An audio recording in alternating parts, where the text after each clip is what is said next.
I want to start this out by telling you guys a story about when I was in the military. This was over a decade ago. This picture here is from Haiti, but I couldn't find any pictures from New Orleans.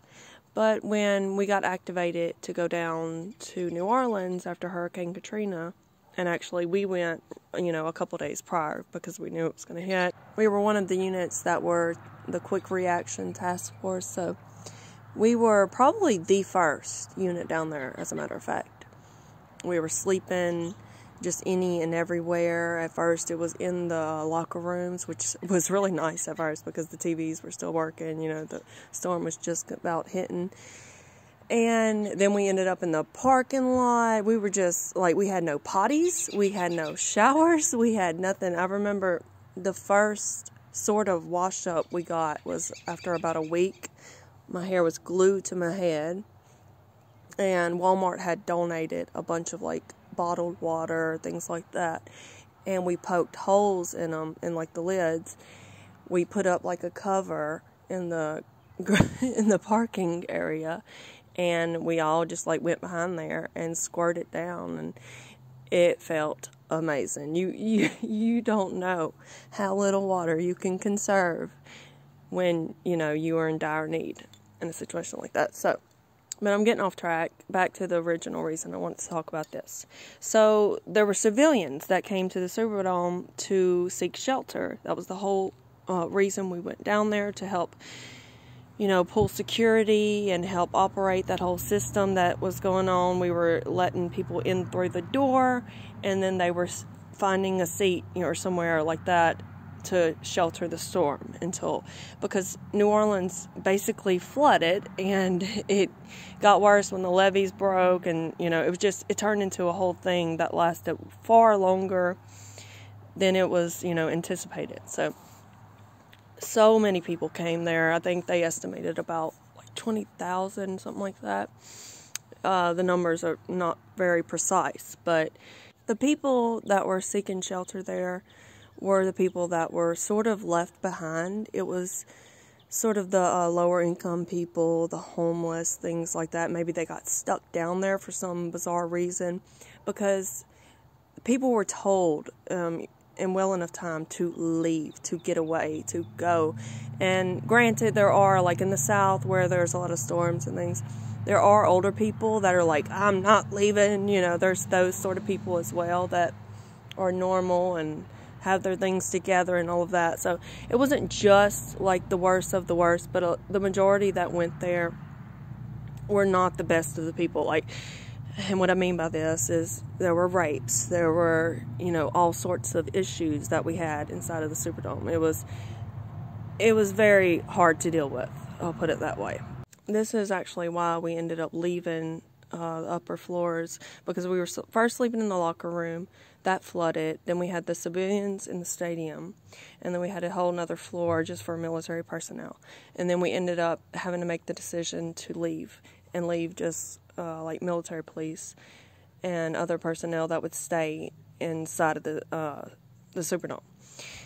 And this is actually where a buddy of mine got shot, and I was right there with him, and it was very traumatic. He lived. He got shot in the leg. But anyway, I'm getting way off track. I'm just trying to give you an idea of how dramatic this situation was. So it got more intense as we got our first buses in to start loading people up to leave. Everyone was so traumatized and just ready to get out of there. The civilians, because of course the military was leaving last. We were loading up all the civilians, which there was a lot, and I don't know why they did it this way, but they were bringing in buses, one per day or something like that. It was so slow.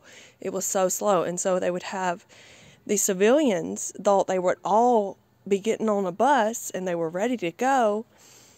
They wanted the hell out of there, and we can only load up a few at a time. And so they're all just waiting, packed, standing up behind each other. And this was in the dead of heat. We were outdoors at this point.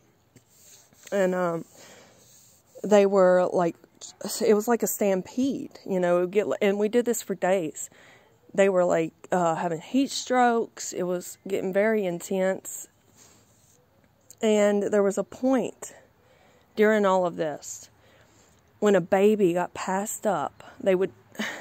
These women were holding their babies up. Sorry, I'm getting a little choked up, but I'm also very cold because I'm outside.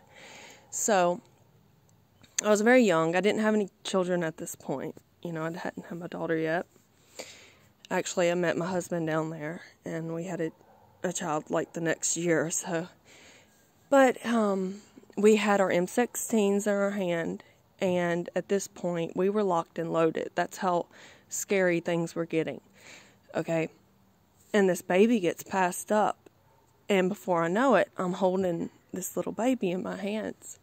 We ended up getting the mother located and to come forward and loading her up. But it was so chaotic that things like this would happen, and we sometimes wouldn't know where, how to locate the family.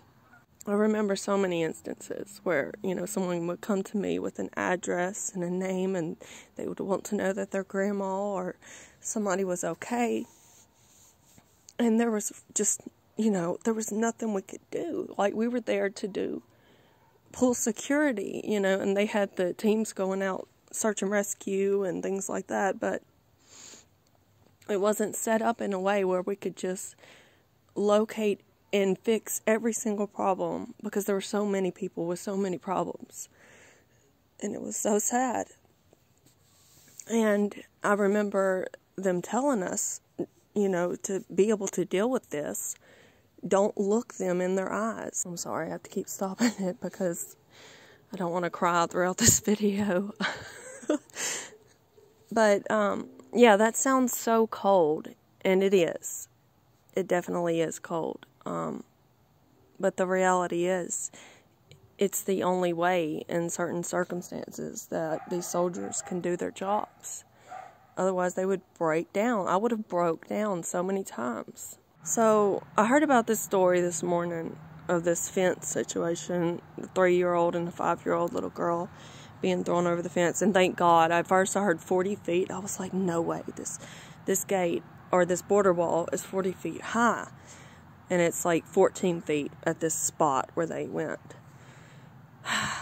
And I just think to myself, what kind of circumstances would a mother have to be in to think this is a better option?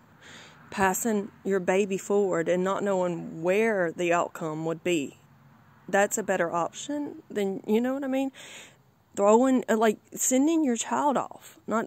These are coyotes or whatever you call them. These are people that were paid to bring these children here. But a mother somewhere thought this was a better option, handing her children over, and to possibly never see them again, and possibly never know how their life turned out.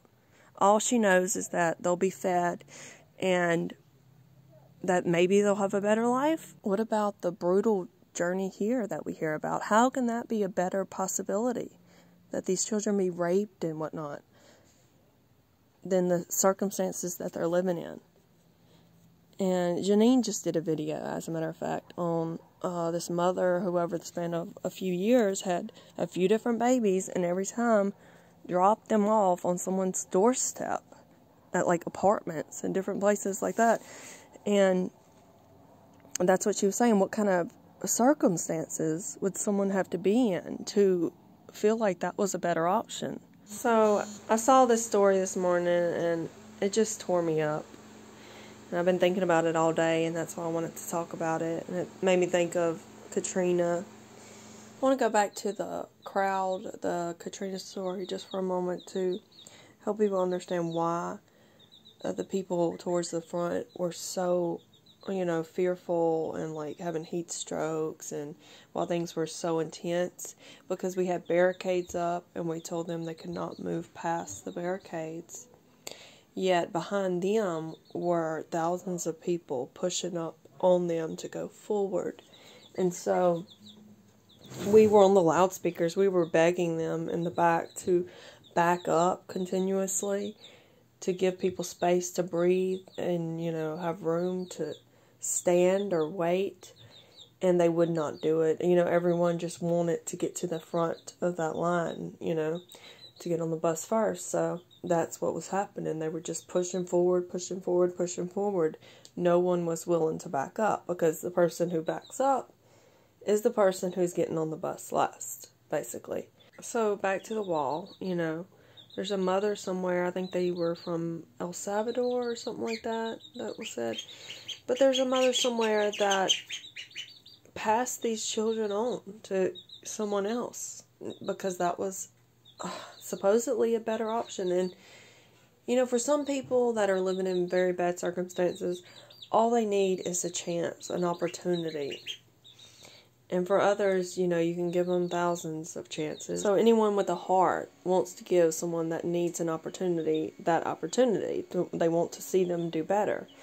And I think that's why I've never really had an opinion, and not politically, on the border, because it's, you know, I see desperate people. I see people that just want to walk across a line that another human is telling them they cannot pass. And I get all the, you know, arguments and the reasons and the logistics behind not being able to allow millions of people to flood into the country and all that. I get all that. That's why I'm not judging what decisions are made from either Democrat, Republican, doesn't matter. I'm not judging either side. I just know I'm glad that I'm not having to make those decisions, basically. And anyone who's watching this video, just about, is living a pretty comfortable life, most likely. You know, they're taking their kids, if they have them, Easter egg hunting and doing all of the wonderful things, eating dinner with your family, things like that. So what can I really say other than be humble, be appreciative. This is Haiti, by the way. This was not New Orleans. Like, back then in New Orleans, I was taking pictures off of one of those little disposable cameras where you would go into Walmart and bring it to the photo developer, and they would, like, print them out and give them to you the next day or something. So let me know if you want to hear more stories like this. As a matter of fact, there was a guy in Haiti that right across from our base right here. He literally, from the time we got there, I counted like 10 days, he chopped with just a machete, like the stumps out of the ground, and built up a little shelter home for him and his family within days, all by himself. So, yeah, it's pretty amazing the things people can do, you know, when they are given a little bit of an opportunity and they're in dire circumstances. It just goes to show you, not everyone is just looking for a handout. I mean, America's not the best place to bear witness to that. But you know what I mean? Like, some people just need a chance, and they're really hard workers themselves. They have a lot of self-respect and dignity and all of that. But anyway, y'all have a great Easter. Much love, and God bless.